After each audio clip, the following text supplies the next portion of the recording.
આગળ વાત કરીએ તો ભારતીય જનતા પાર્ટીના સેનાપતિ સમાન પ્રદેશ અધ્યક્ષ સી.આર. પાટીલ આજે તેમનો 70મો જન્મદિવસ ઉજવી રહ્યા છે. ત્યારે સુરતમાં સી.આર. પાટીલને જન્મદિવસ નિમિત્તે મોટી સંખ્યામાં ભાજપના નેતાઓ તેમજ હોદ્દેદારો શુભકામના પાઠવવા તેમના નિવાસ સ્થાને પહોંચ્યા હતા.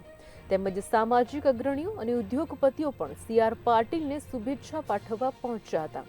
ડોક્ટરો તેમજ નર્સિંગ એસોસિએશન દ્વારા પણ સી.આર. પાટીલને જન્મદિવસની શુભકામના પાઠવવામાં આવી હતી. પ્રદેશ અધ્યક્ષ સી.આર. પાટીલના નિવાસ સ્થાને તહેવાર જેવો માહોલ જોવા મળ્યો હતો.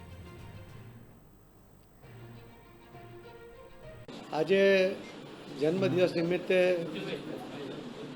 ઘણા બધા કાર્યક્રમોના આયોજન દ્વારા આદરણીય પ્રધાનમંત્રી મોદી સાહેબના માર્ગદર્શનથી જન્મદિવસને લોકસેવાની પ્રવૃત્તિ દ્વારા ઉજવવો જોઈએ. મેં એક કાર્યક્રમ લિંબાયત વિધાનસભામાં કર્યો. ત્યાં લગભગ 3500 યુનિટ બ્લડ ત્યાં એકત્ર થયું છે. બધા જ અલગ અલગ આરોગ્ય માટેના કેમ્પો ત્યાં કર્યા છે, ચશ્મા શિબિર કરી છે. લગભગ કુલ મળીને 20,000 લોકોએ ત્યાં ભાગ લીધો હતો.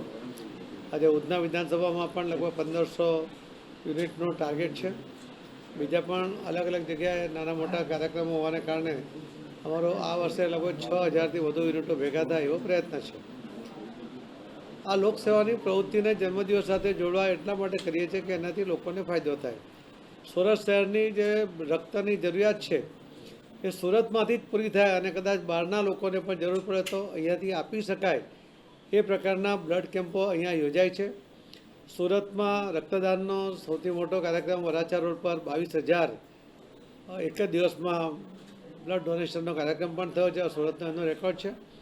અને એ રીતે સેવાકીય પ્રવૃત્તિ દ્વારા જન્મદિવસ ઉજવવા માટે ભારતીય જનતા પાર્ટીના કાર્યકર્તાઓ પાસે જે અપેક્ષા છે એમાં એક કાર્યકર્તા તરીકે અમે આવા કાર્યક્રમો દ્વારા ટીબી પેશન્ટોને કીટ આપવું હોય, કુપોષિત બાળકોને કીટ આપવાની છે, એ રીતે પણ અમને મદદરૂપ થવાનો પ્રયત્ન કરીએ છીએ.